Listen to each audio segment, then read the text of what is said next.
సంసారమిది బుద్ధి సాధ్యము గుణకర్మ గణబద్ధ అజ్ఞాన కారణంబు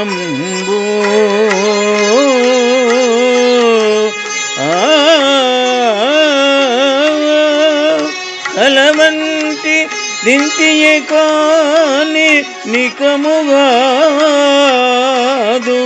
సర్వార్థములు మన సంభవములు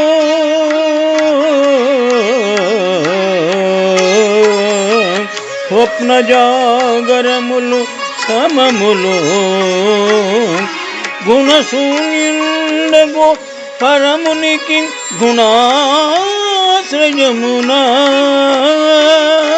భవ వినాశనంబులు పాటిల్లినట్లుండు పతి చూచినా లేవు బాలులారా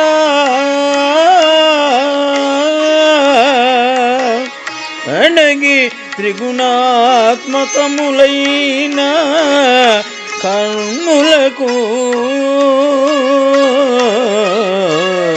జనకమై వచ్చున జ్ఞాన సముదయమును ఘనతర జ్ఞానవహ్ని చేన్ కాంచి కుచి కర్మ విరహితులై హరిన్ కనుట మేలు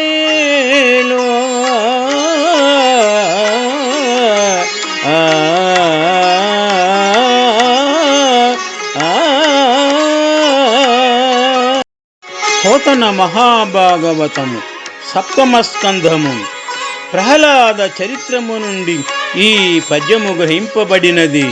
సందర్భము: ప్రహ్లాదుడు విద్యాభ్యాస సందర్భమున తోటి బాలురకు ఆత్మవిద్యను గురించి బోధించినారు.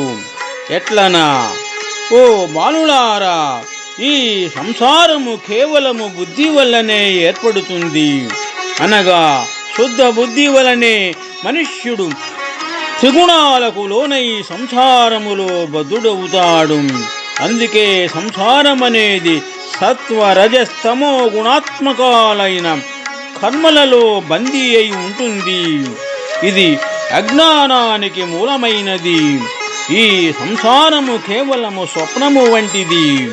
జీవి స్వప్నావస్థలో మిథ్యాభావనల దుఃఖాన్ని అనుభవించినట్లు అజ్ఞానవశమున కలిగేది సంసారం అవాంఛనీయము, నశ్వరమైనదని భావించవలెను. ఎంత మాత్రము నిజము కాదు. సకల కాంక్షలు మనస్సులోనే జనిస్తాయి. స్వప్నము, మెలకువ ఈ రెంటికి తేడాయే లేదు. ఇవి రెండు సమానములు. పరమాత్మ గుణాలకు అతీతుడు అయిన గుణాలను ఆశ్రయించి ఆయన కూడా జననము మరణము పొందునట్లు అనిపిస్తుంది. కానీ ఆలోచించి చూస్తే పరమాత్మకు జనన మరణాలు లేవు. త్రిగుణాల వల్ల ఆవిర్భవించే ఆయా కర్మలకు కారణమైన మనలోని అజ్ఞానాన్ని జ్ఞానమనే అగ్నితో కాల్చివేయాలి. ఆ విధమైన నిస్వార్థమైన మనస్సుతో కమలాక్షుణ్ణి కనుగొనడము మంచిది అని ప్రహ్లాదుడు తోటి బాలకులకు ఆత్మవిద్యను బోధించినారు. శుభం.